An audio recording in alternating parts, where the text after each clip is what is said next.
কি মুজাহিদ মোমেন। আমি তো আমার অবস্থা কেড়ে আসি না, আপনাদের অবস্থা আমি যাই, আমার অবস্থা কেড়ে আসি, এ ধারে কাছেও নাই আমি। এর জন্য আল্লাহ পাক কি বলে, জাহিদু ফিল্লাহি হাক্কা, সাধনা করো, জাহিদু সাধনা, সাধনা সাধনা করো। চরমুনায় মুজাহিদ থমকে গেছে সাধনা করতে করতে, সেইটা তো সব সাধনা। হ্যাঁ, ওয়াবুদ রব্বাকা হাত্তা ইয়াকাল ইয়াকিন, চক্ষু বোঝার আগ পর্যন্ত ইবাদত করতে হবে। চক্ষু বোঝার আগ পর্যন্ত কিছু ছাড়া যাবে না, যেটুকু চক্ষু বুঝবো বাস্তব। চক্ষু বোঝার আগের দিন হালকা জিকির করো, মাসিক ইস্তেমা যাও, জিকির আজকার করুন, কান্নাকাটি করুন, খবরদার চোখের পানো যেন না শুরু হয়, মাথার ফেকের যেন নষ্ট না হয়। হাজারো মানুষ নামাজ পড়ে না, ওদের হাতে ধরো, ওদের পায়ে ধরো, ডাকিয়া নামাজে দাঁড় করিয়া দাও। আল্লাহর বান্দা নবীর উম্মত, আমার ছেলে আমার মেয়ে নামাজ পড়ে না, আমার ফুফাতো ভাই নামাজ পড়ে না, খালাতো ভাই নামাজ পড়ে না, আমার সন্তান নামাজ পড়ে না, তাদের জন্য কোনো দরদ তোমার মধ্যে নাই, তাদের ব্যাপারে কোনো ব্যথা তোমার মধ্যে নাই। একক তো নামাজ কাজা করলে 2,88,00,000 বছর, ইচ্ছা করিয়া কাজা করলে 2,88,00,000 বছর জাহান্নাম। অথচ সেই মানুষের পাও ধরো না, সেই মানুষের হাতে পায়ে কেউ ধরো না। ও চরমুনায় মুজাহিদের, তুমি তো একজন দায়ী, তুমি কেন মানুষকে দাওয়াত দাও না? কেন মানুষের হাতে পা ধরো না? চলো বাবা, নামাজ পড়ি, রোজা রাখি, পর্দা করি, জিকির আজকার করি, গুনার থেকে নিজেকে ফিরাই। আল্লাহ যদি মানুষকে দাওয়াত দিতেই পারো, আদাল্লু আলা খায়রিন কাফাইলিহি, তোমার দাওয়াতে যত মানুষ ইবাদত করবে, নেকের কাজ করবে, দায়ীর আমল নামা আমার মাওলা ওই পরিমাণে নেক লিখিয়া দিবে। আল্লাহ বাবা রে, এই আশায় দৌড়ায়, সব জায়গায় যায়।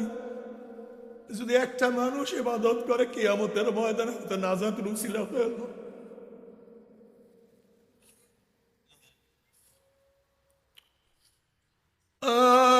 বাবা, ও আমার যুবক বাবার, আমার মুরব্বী বাবার, ও আমার পর্দালা মা বোনেরা, কোথায় রওনা করছো? কি নিয়ে রওনা করছো? হাসিবু কাবলা আন তুহাসাবু। এ আমার জ্ঞানী বাবার, আমার পর্দালা জ্ঞানী মা বোনেরা, যদি ঘরের মালিকের সাথে পরিচয় থাকে, যত রাত্রি নক করো না কেন, কোনো টেনশন নাই। যেরকম শ্বশুর বাড়িতে রাত 3টায় গিয়ে যদি নক করো, নক করার সাথে সাথে শ্বশুর বলবে কে? তুই বলবা আব্বু আমি আপনার জামাই। অমনি শ্বশুর না আপনি উঠবে, দরজা খুলবে।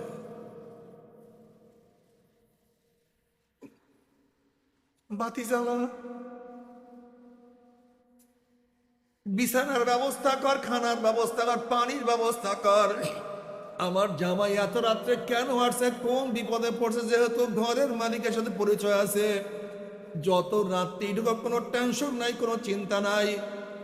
কিন্তু ঘরের মালিকের সাথে যদি পরিচয় না থাকে, গভীর রাতে নক করলে, পরিচয় দিতে না পারলে বলবে চোর আসছে, ডাকাত আসছে, ধর ওকে, বান ওকে, মার।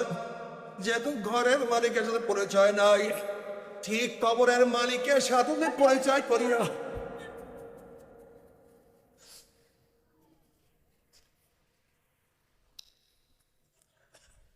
যদি কবরের মালিকের সাথে পরিচয় করে কবরে যাইতে পারো, কবরের মালিক বলে ফেরেশতারা আমার বন্ধু আছে, আমার দোস্ত,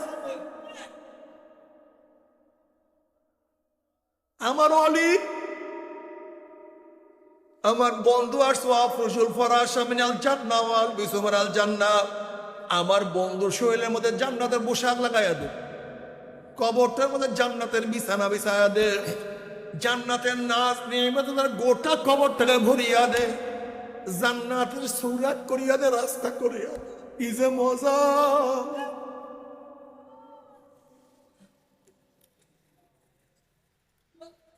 যদি কিয়ামতের মালিকের সাথে পরিচয় করে উঠতেই পারো, সাবাতুন ইউযিল্লুহুমুল্লাহু ফি যিল্লিহি ইয়াওমা লা যিল্লা ইল্লা যিল্লুহু, ওই কিয়ামতের ময়দানে যদি কিয়ামতের মালিকের সাথে পরিচয় করে উঠতেই পারো, কিয়ামতের মালিক ডাকিয়া ডাকিয়া আরশের নিচে জায়গা করিয়া দিবে।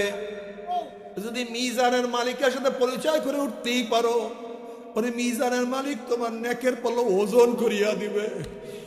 যদি নবী আলাইহিস সালাতু ওয়াস সালামের মুহাব্বত ভালোবাসা সুন্নাত দিয়ে উঠতেই পারো, নবী আলাইহিস সালাতু ওয়াস সালাম ডাকিয়া ডাকিয়া নিজের হাতে হাউজে কাউসারে পানি পান করাইয়া দিবে।